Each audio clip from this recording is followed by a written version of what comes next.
অন্ধ্রপ্রদেশের কাকিনাড়ায় আছড়ে পড়ল ঘূর্ণিঝড় মোন্থা। কমছে শক্তি, ঝড় বৃষ্টিতে অন্তত ৩ জনের মৃত্যু, নিখোঁজ ২, বহু গাছ উপড়ে ক্ষতিগ্রস্ত বিস্তীর্ণ এলাকা। ঘূর্ণিঝড় মোন্থার প্রভাব বাংলাতেও। দক্ষিণ ২৪ পরগনায় আজ দিনভর বর্ষণের সঙ্গে ঝোড়ো হাওয়া, মাইকে প্রচার প্রশাসনের। কলকাতাতেও ঝিরঝিরে বৃষ্টি ও ঘূর্ণিঝড়ের সম্ভাবনা রয়েছে।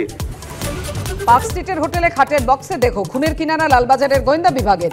ওড়িশা থেকে গ্রেফতার মৃতের ২ সঙ্গী, মোটিভ নিয়ে এখনো ধন্দে পুলিশ।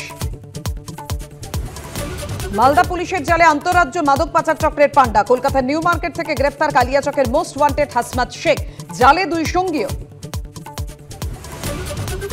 শাসক কুন্দলে ফের উত্তপ্ত ভাঙড়। অফিসের পর এবার তৃণমূল নেতা কাইজার আহমেদের বাড়ি লক্ষ্য করে বোমাবাজির অভিযোগ। শওকতের বিরুদ্ধে অভিযোগ কাইজারের।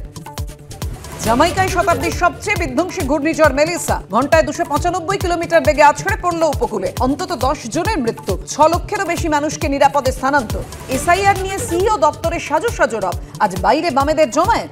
জগদ্ধাত্রী পুজোর উদ্বোধনে কি বার্তা মুখ্যমন্ত্রী ও বিরোধী দলনেতার? ঘণ্টাখানেক সঙ্গে সুমন, রাত ৮টা।